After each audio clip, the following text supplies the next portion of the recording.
Welcome to the Explainer. I'm so glad you're joining us today because we're looking at what is honestly an absolute masterpiece of biological engineering.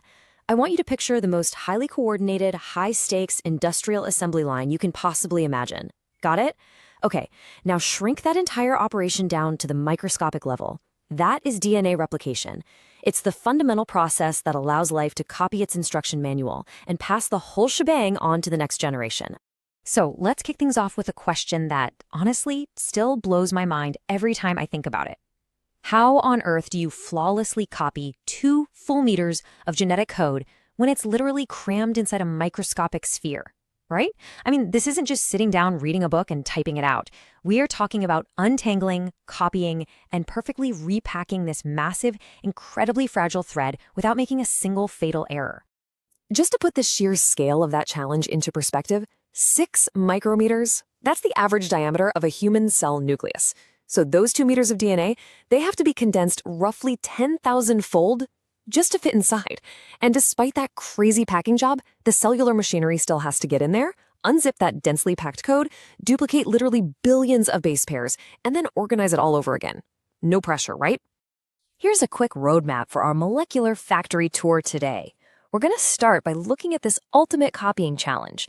Then we'll examine how the cell actually licenses its DNA origins. After that, we'll fire up the replication fork, meet our master builders, the DNA polymerases, and finally, we'll confront a pretty massive flaw in the system known as the end replication problem.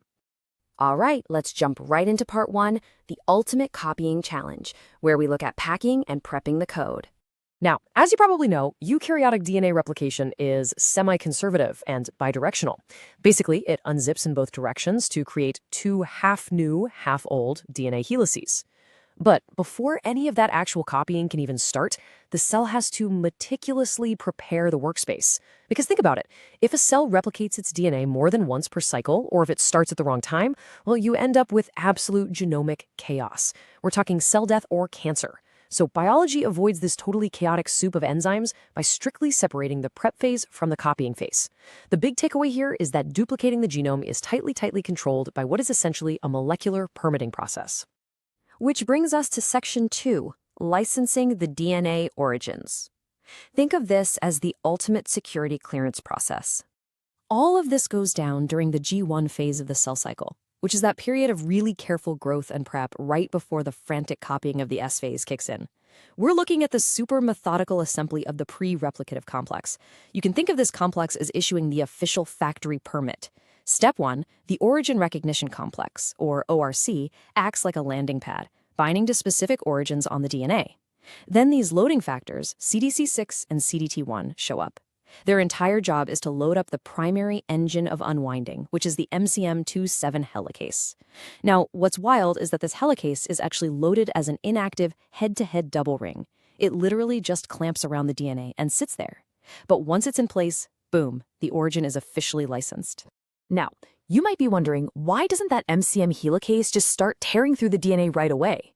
Well, the real genius of this safety mechanism involves an enzyme called cyclin-dependent kinase, or CDK. During G1, the environment is perfectly primed to build that pre-replicative complex we just talked about, but the CDK levels are kept incredibly low. That low CDK acts as a strict red light, absolutely preventing any premature origin firing. It's kind of like putting your key in the ignition, but you're forced to wait for a green light before you can actually start the engine. And then the cell cycle shifts into the S phase. The light turns green, the whole factory powers on, and we move into part 3, firing the replication fork. Looking at the activation timeline here, let's see how this all comes together into a fully active replication machine. Right at that G1 to S transition, CDK and another kinase called DDK suddenly surge. They rush in and chemically tag our pre-replicative complex with phosphate groups. And that surge, that's the ultimate trigger. New proteins CDC45 and the GINS complex swoop in and bind straight to those MCM rings. Together, the whole crew forms the active CMG helicase. So it's no longer just sitting there. It has become a massively powerful rotary motor that physically tears apart the DNA double helix, creating our active replication fork. The second that fork is open, a whole crew of specialized replication enzymes rushes in. We've got them mapped out here so we don't just drown in an alphabet soup of acronyms. First up, you have the CMG helicase doing the heavy lifting, unzipping the DNA. Right on its heels, RPA coats the exposed single strands so they don't just instantly snap back together. Way out ahead of the fork, topoisomerase is doing absolutely crucial work. It acts like a swivel, relieving all that dangerous twisting tension so the DNA doesn't literally snap. And lastly, we have ligase I acting as the ultimate molecular glue to seal everything up at the end. So, with the DNA unzipped and fully stabilized, let's move on to section 4 and meet our master builders. It's time to watch the DNA polymerases actually do their thing. These are the truly remarkable enzymes that actually read the template and build those billions of new base pairs. It's basically a multi-step relay race. First up, polyalpha primase lays down this short RNA and DNA primer. It's kind of like setting up a starting block. But here's the thing, polyalpha is not a long-distance runner. So a really elegant polymerase switch happens, where it passes the baton over to much faster, more robust polymerases. Now, to make sure these speedy polymerases don't just fall off the track, they get locked onto the DNA by pCNA, a ring-shaped sliding clamp. And my favorite part? They actually feature kinetic proofreading. If one of them accidentally adds the wrong letter, the whole chemical reaction instantly slows down by up to 10,000-fold. That gives a built-in exonuclease just enough time to hit the delete key and fix the mistake. How cool is that? Now, because the two strands of our DNA run in opposite directions, they're antiparallel, right? The polymerases actually have to use totally different strategies. DNA polymerase epsilon, that one handles the leading strand. It's got a pretty sweet gig, just smoothly and continuously building right into the opening replication fork. But DNA polymerase delta, that one works on the lagging strand, and its job is way harder. Because it can strictly only build in one chemical direction, it literally has to work backward, moving away from the fork. So you end up with this stuttering stop-and-go process of heavy lifting, where the enzyme is constantly having to restart every single time the fork opens up a little bit more. And all that stop-and-go action on the lagging strand leaves us with these short, disconnected segments of newly built DNA. We call these Okazaki fragments, named after the husband and wife team who discovered them. In us eukaryotes, these fragments are pretty short, usually around 100 to 200 base pairs long.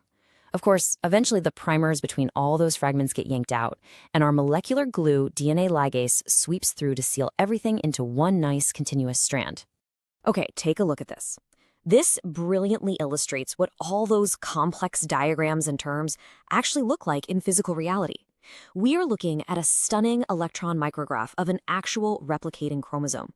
You can literally see the replication bubble right there in the middle, with the two replication forks moving outward in opposite directions to duplicate the genetic material. Honestly, it's just an incredible, real-world visual confirmation of this massive molecular factory we've been talking about. But, as with all good stories, there's a dramatic twist to our factory's design. Let's head into section 5.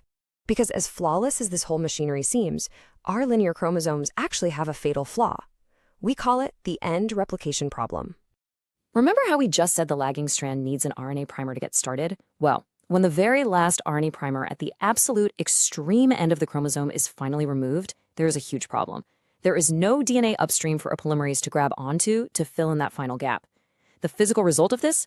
With every single cell division, the newly synthesized DNA strand ends up just a tiny bit shorter than the original template. Our chromosomes are literally shrinking over time. And yeah, as you might guess, that is a primary driver of cellular aging and senescence. But don't worry, enter the hero of our story, telomerase. Let's look at how this incredibly unique enzyme steps in to save the day. Telomerase is what's called a ribonucleoprotein, which is just a fancy way of saying it actually carries its own internal piece of RNA. It uses that RNA as a built-in template to artificially lengthen the protective caps at the ends of our chromosomes. Those are your telomeres. It does this by adding thousands of repetitive sequences. In humans, it's TTAGG. By extending that parent strand, it basically gives the standard DNA polymerases enough runway to finish their job, protecting our vital genetic code from just being slowly eaten away. But this whole mechanism leaves us with a really provocative thought to close on. See, telomerase is highly active in our stem cells, which is what allows them to divide indefinitely. But in most of our normal adult cells, it's completely turned off. It acts as this strict biological countdown clock. And here is the terrifying double-edged sword. Roughly 90% of all human cancers actually mutate to hijack telomerase, giving those cancer cells replicative immortality. So it really makes you wonder, if we ever learn to fully master this final piece of the replication assembly line, are we unlocking the ultimate cure to human aging, or are we just playing with the ultimate cellular danger? Well, I'll leave you to chew on that. Thank you so much for exploring this incredible molecular miracle with me today. I really hope this deep dive into DNA replication gave you a whole new perspective on the invisible, microscopic factories that are keeping us alive every single second.